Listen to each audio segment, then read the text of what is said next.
Hello everybody, this is Dago Seda. How's it going? It's been like about a week since I made a video. I'm sorry for the few loyal fans out there, but I don't have time to make a video every day like I did over the summer. And I'm going to be probably stressing that almost every video here. But now, we don't have to go this way yet, but there is a missile expansion here, which was kind of unobvious at first, but then I don't know, I figure out a lot of stuff just by fooling around. This wasn't very obvious either, but I mean, I'm sure it's something that someone can figure out quite easily. Now, originally for this video, at the start of it, I was just gonna go and read the one monologue at the start of BioShock, because I thought it was like written in the little instruction booklet, but it wasn't. So yeah, you're not gonna get some BioShock monologuing. Now here, this is probably one of the first times you're gonna see water. I think there might have been a time before this, and just in case this is the first time, I'll explain it anyway. Obviously, water makes it really hard to move, and I believe later in the game you get a gravity suit or something like that, like you did in the other Metroids, which allows you to move freely in water without restriction, which is going to be required to get something that's in this room, I'm assuming, because at the end of this room there's a speed booster door that you need speed booster to break through.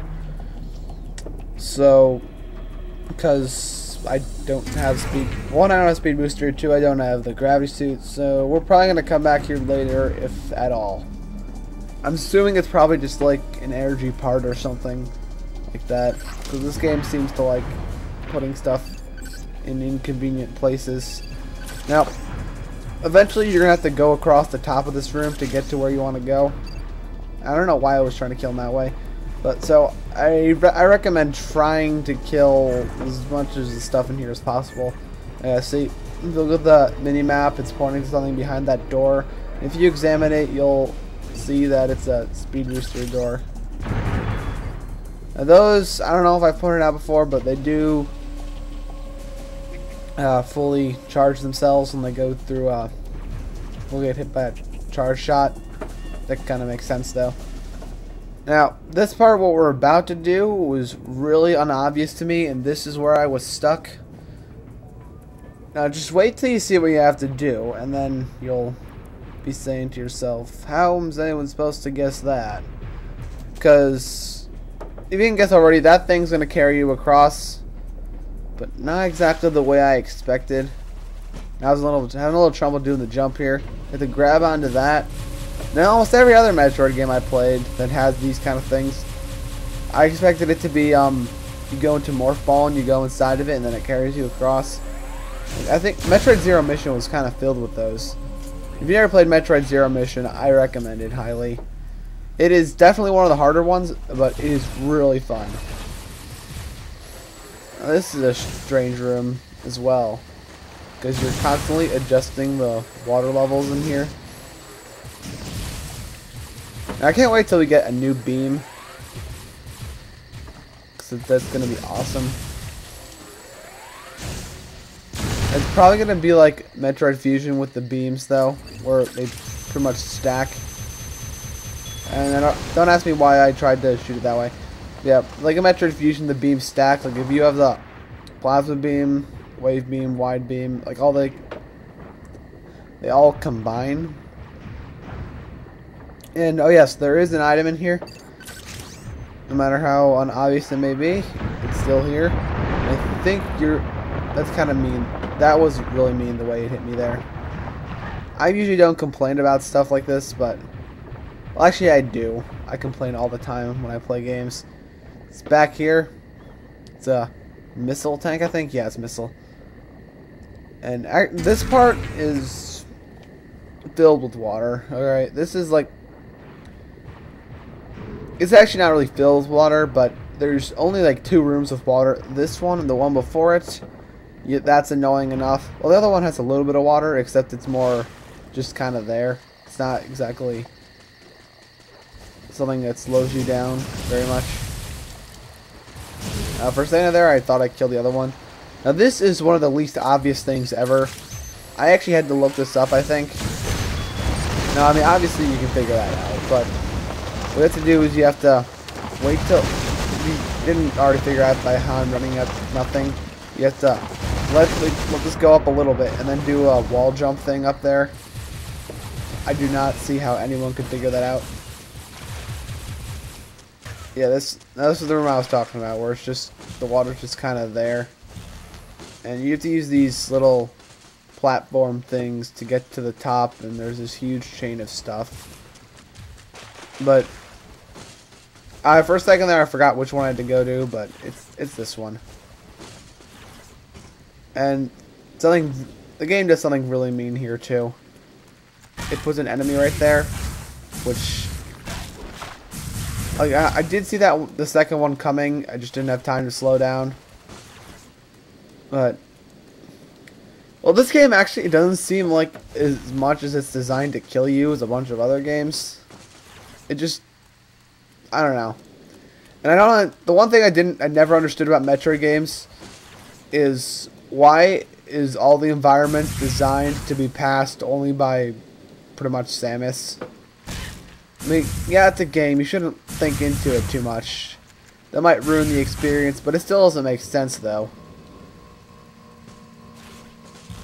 Like, almost everywhere Samus goes conveniently has something that needs grapple beam. Or, like, oh, you need screw attack to kill that. Well, how would, like, the researchers in the facility or whatever get past that? Do they just do that? Can the researchers do screw attack? I don't think so. Now, this actually isn't a boss. It's just a really strong enemy.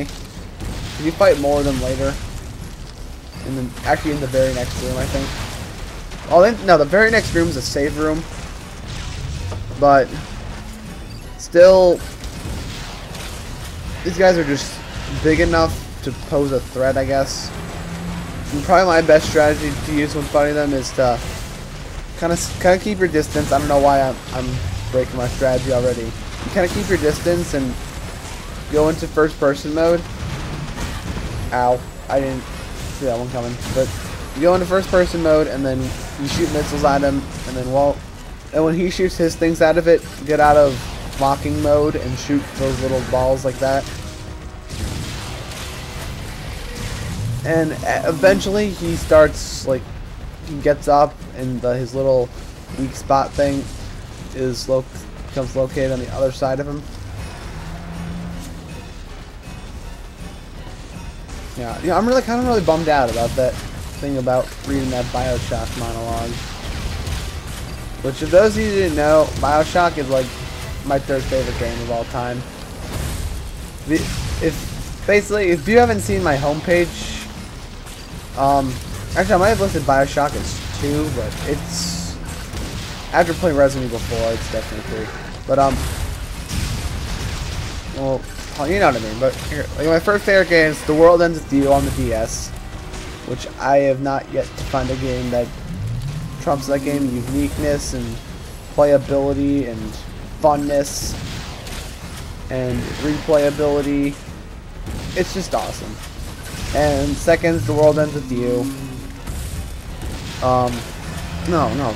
What? Second's not World Ends With You. Second is Resident Evil 4, because that game is just awesome. That's kind of why I did a walkthrough of it. Third is BioShock.